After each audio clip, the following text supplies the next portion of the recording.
Hey, it's Thirsty Thursday. I am back home in Laconia. I just mowed my lawn. That's not my lawn, that's my neighbor's lawn. But what I wanted to tell you about was the epic adventure I had when I did the fire walk last week.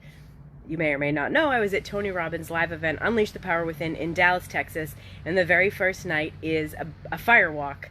I don't know, it's maybe 8 to 10 paces. You walk across hot coals.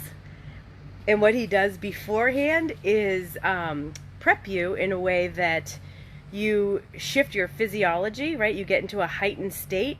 You are enthusiastic, you're up, your vibe is up, you're energized, and then the languaging that you're using is really important. So for us, we repeated cool moss, cool moss, cool moss, right? And then our vision, our actual focus was supposed to be, gazed far ahead so that you wouldn't freak out, basically, right? So this is what happened.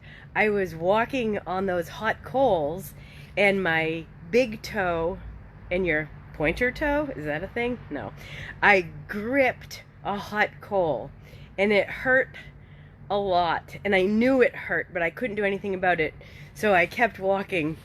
And it really hurt, like it really hurt. I had a huge blister in between my toes when I went to bed in the evening.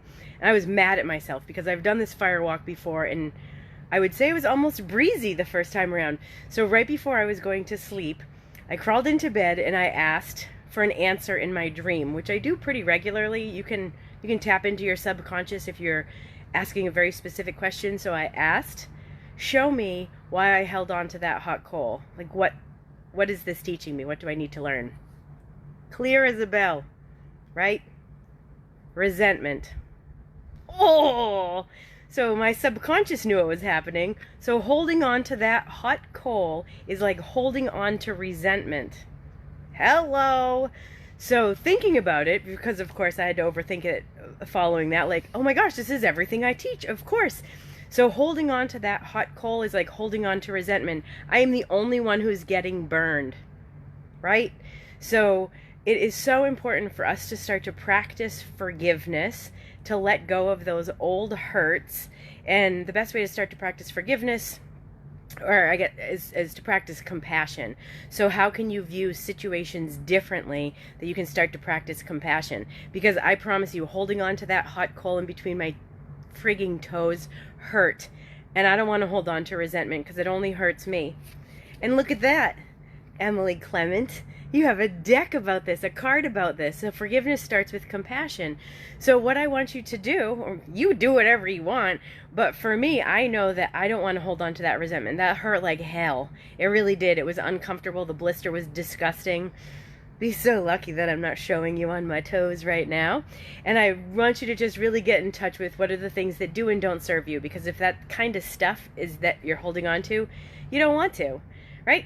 So anyway, this fire walk, I'm going to try to show you my tank top without being R-rated. Whoa, I am a fire walker. So there it is, right? You can do anything you set your mind to. I mean, if I don't say that 10,000 times, you can have, do, be, give, and create anything you desire. The only thing in your way is you. Resentment may be one of those things that's in your way.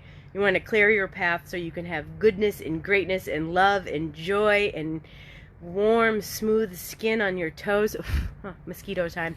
Anyway, you have a beautiful evening, and I hope that you can really tune in with yourself. Ask, what are you willing to let go of? Because in some sick way, sometimes that resentment keeps us small and stuck and sabotages all the goodness that we desire. Knock that stuff off. You deserve better than that. You have a beautiful night.